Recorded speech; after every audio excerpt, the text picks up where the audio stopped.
Hi friends, welcome to rishis Telugu stories.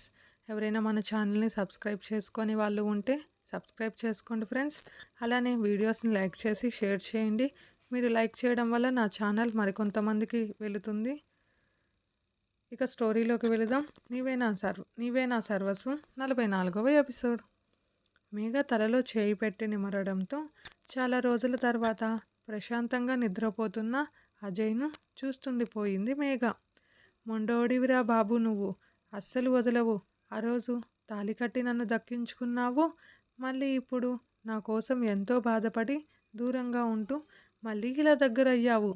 నువ్వు ప్రేమించే అంతలో సగం కూడా నేను నిన్ను ప్రేమించగలనా అని ఆలోచిస్తూ తను ఎన్ని తింగరు పనులు చేసినా, ఎంత తిక్కగా బాధ పెట్టేలా బిహేవ్ చేసినా కోపం చూపిస్తాడు కానీ వదలడు అని నవ్వుతూ కళ్ళు మూసుకొని ఉన్న అజయ్ నుదుటిన ముద్దు పెట్టింది మేఘ. వెంటనే అజయ్ కళ్ళు తెరిచి నవ్వుతూ మేఘాని చూశాడు. మేఘ నవ్వుతూ ఇక చాలు ఇంటికి వెళదాం అనడంతో అజయ్ పైకి లేచి మేఘ పక్కన కూర్చొని తన చేతిని అతని చేతిలోకి తీసుకొని, ఎవరి ప్రేమ వాళ్ళది అమ్ము, నువ్వు అందరి సంతోషం కోసం ఆలోచిస్తావు. ఆ రోజు నిధి వసూల కోసం ఆలోచించావు కాబట్టి నాకు దూరంగా వెళ్ళాలనుకున్నావు. అంతకుముందు నన్ను చూడకుండా ఉండలేక మీ అన్నతో గోల చేసి మరీ నా దగ్గరకు వచ్చేయాలని అనుకున్నావు. అంత ప్రేమ నీది. నువ్వు దూరమైన ప్రతిసారి నరకం చూశానే, కానీ నువ్వు లేకుండా బ్రతకలేనమ్ము నేను. ఇష్టం, ప్రేమ అనేవి చిన్న చిన్న పదాలేమో, కానీ అవన్నీ కాదు. నువ్వు నా సర్వస్వం అమ్ము, అంతే. ఇంతకు మించి ఇంకో పదం లేదు నువ్వు నాకెంత ముఖ్యమో చెప్పడానికి అని అజయ్ మేఘాని చూస్తూ అనడంతో మేఘ కళ్ళ నిండా నీళ్లతో, ప్రేమ నింపుకున్న కళ్ళతో అజయ్ని ప్రేమగా చూస్తూ ఒక్కసారిగా అజయ్ని హక్ చేసుకుంది. మేఘ అలా మీద పడడంతో అజయ్ వెనక్కి పడిపోతూ లాస్ట్ సెకండ్లో మేఘాని పట్టుకొని సరిగ్గా కూర్చున్నాడు. నవ్వుతూ మేఘ చుట్టూ చేతులు వేసి ఏమైందిరా అని అడగడంతో నిన్నెంతగా ప్రేమిస్తున్నానో నా దగ్గర చెప్పడానికి మాటలు లేవు జై, కానీ నిన్నెంతగా మిస్ అవుతున్నానో చెప్పడానికి నాకు ఈ కన్నీళ్ళు సాక్ష్యం అని మేఘ అంటుంటే, ఇప్పుడు అవన్నీ ఎందుకు, కాసేపు సైలెంట్గా ఉండు అని మేఘ బిగి కౌగిలిలో మనసుకి సాంగత్యం పొందాడు అజయ్. 10 నిమిషాల తర్వాత మేఘాని వదిలి పద ఇక వెళుదాం అంటూ పైకి లేచి చేయి ఇచ్చాడు అజయ్. అది చూసి నవ్వుతూ 2 చేతులు పైకెత్తి మేఘ ఎత్తుకోమనడంతో అజయ్ నవ్వుతూ నీకు బలిసిందే అని 2 చేతులతో మేఘాని లిఫ్ట్ చేసి సైకిల్ దగ్గరకు తీసుకెళ్ళాడు. పావు గంటలో ఇంటికి చేరుకొని బయటే ఉన్న గౌతమ్ని చూసి మేఘ అజయ్ను వదిలి గౌతమ్ దగ్గరకు వెళ్ళి చేయి పట్టుకుంది.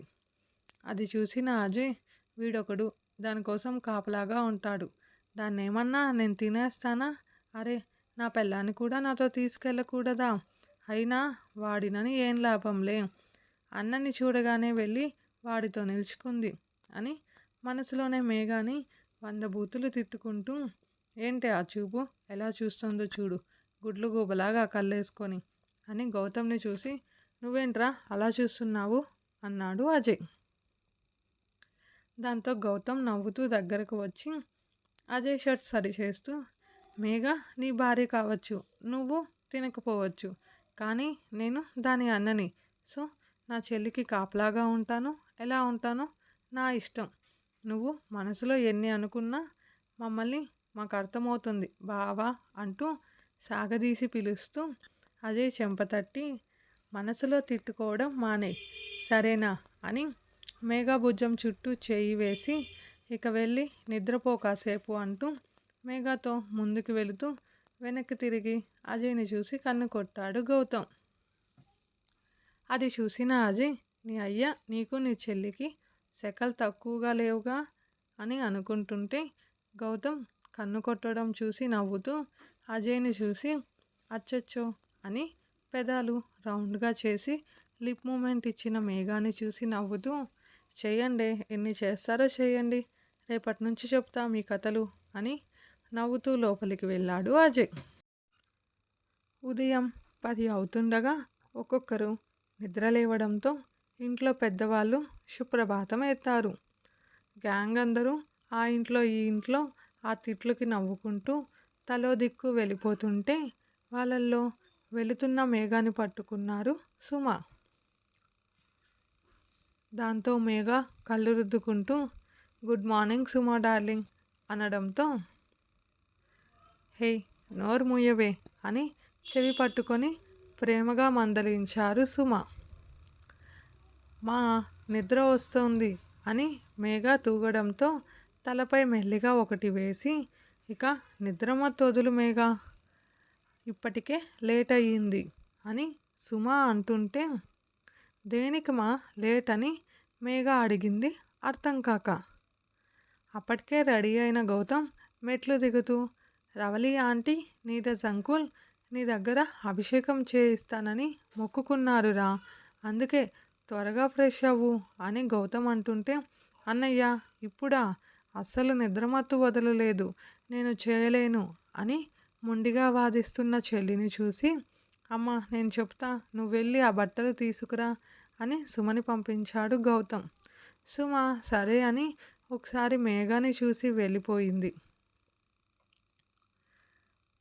సుమ వెళ్ళాక బంగారం నీకు యాక్సిడెంట్ అయ్యి గతం మర్చిపోయినప్పుడు నీకంతా నార్మల్ అయ్యి గతం గుర్తొస్తే అభిషేకం చేయిస్తానని రవలి ఆంటీ నీకోసం మొక్కుకున్నారు.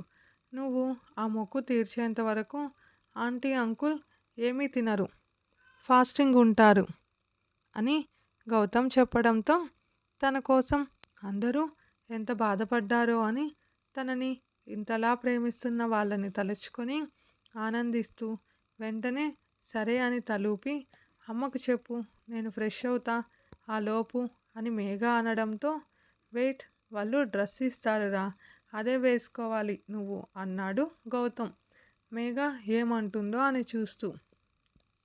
సరే అదే వేసుకుంటా, మమ్మీని త్వరగా తీసుకురమ్మను అని నవ్వుతూ లోపలికి వెళ్ళిన మేఘాని చూసి బాగా మారావు బంగారం, కాదు వాడి ప్రేమ నిన్నింతలా మార్చింది అని వాళ్ళ అమ్మకు చెప్పి అజయ్కు కాల్ చేశాడు గౌతమ్.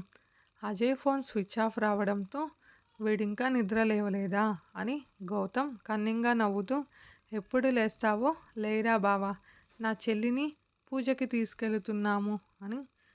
నిద్ర లేసాక తీరికగా పూజ అయ్యాక వస్తావో ఎప్పుడు వస్తావో చూద్దామని అక్కడ గ్యాంగ్కి అజయ్ తనని డిస్టర్బ్ చేయవద్దని చెప్పాడని మెసేజ్ చేశాడని చెప్పాడు. అజయ్కి కోపం ఎక్కువ, లేపితే ఎక్కడ తిడతాడో అని భయం.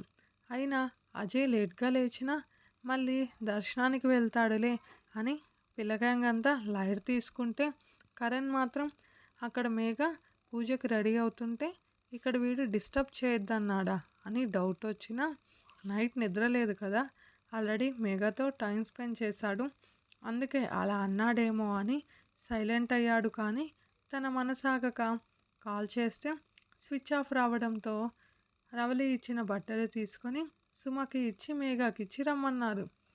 సుమ ఒక అరగంట కరణ్ బయలుదేరదామనడంతో సరే అని గౌతమ్ కోసం చుట్టూ చూశాడు. కనిపించకపోవడంతో పనిలో ఉన్నాడేమో అని వెళ్ళిపోయాడు కరణ్.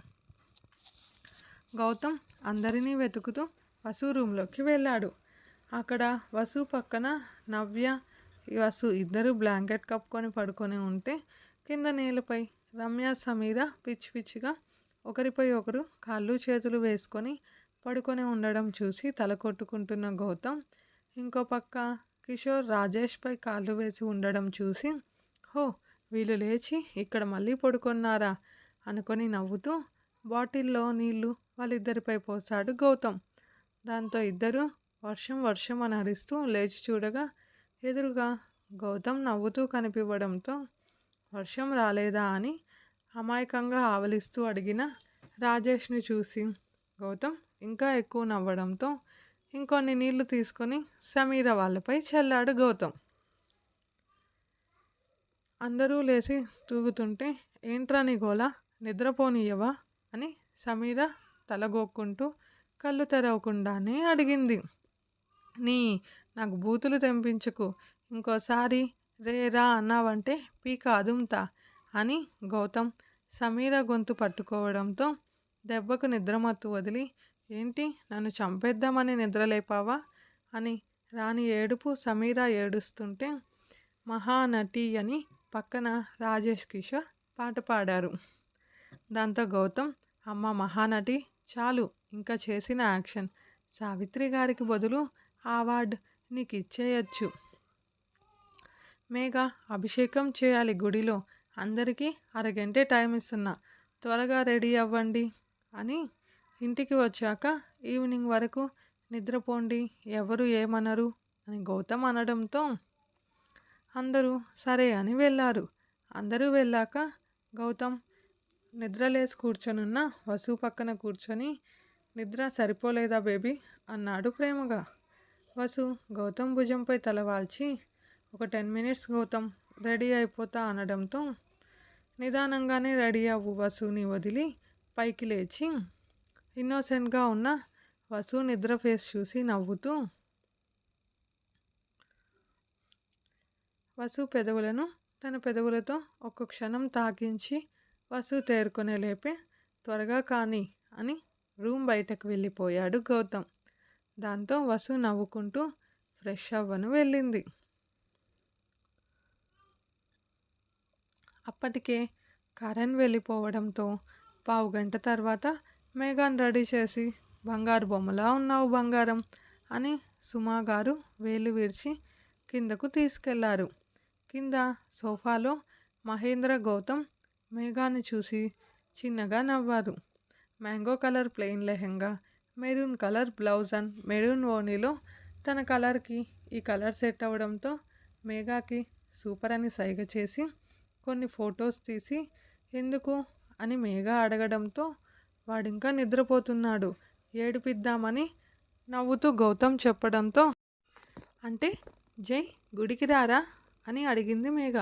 ఖచ్చితంగా వస్తాడు ఆ లోపల వాడికి ఇవి సెండ్ చేస్తా అని గౌతమ్ అడగడంతో మేఘ కూడా నవ్వుతూ నైట్ ఏమన్నావు గుడ్లగూబ కళ్ళన్నావు కదా చెప్తా నీ పని అని మనసులో అనుకొని అందరూ వచ్చాక మాట్లాడుతూ సమీని కొన్ని ఫొటోస్ తీయమని అడిగింది మేఘ. మేఘ పెడుతున్న క్యూట్గా ముద్దుగా ఉన్న ఎక్స్ప్రెషన్స్ చూసి భలే ఉన్నావు బేబీ అనడంతో థ్యాంక్స్ అని సమీ బుగ్గన ముద్దు పెట్టి ఫోటోలు చూడడంలో మునిగిపోయింది మేఘ. అరగంట తర్వాత లేచిన అజయ్ టైం కోసం ఫోన్ ఎత్తి చూసి స్విచ్ ఆఫ్లో ఉండడం చూసి గొనుక్కుంటూ ఛార్జ్ పెట్టి ఫ్రెష్ అయ్యేసి వచ్చాడు. ఫోన్ ఆన్ చేసిన అజయ్ ఆశ్చర్యంగా ఫోన్లో ఫొటోస్ చూస్తూ కాల్ చేశాడు. అవతల చెప్పింది విని షాక్ అయ్యాడు అజయ్. ఇదే ఫ్రెండ్స్ ఈరోజుటి ఎపిసోడ్. మీకు కనుక స్టోరీ నచ్చితే లైక్ చేయండి, కామెంట్ చేయండి. ప్లీజ్ మన ఛానల్ని సబ్స్క్రైబ్ చేసుకోండి ఫ్రెండ్స్. Thank you.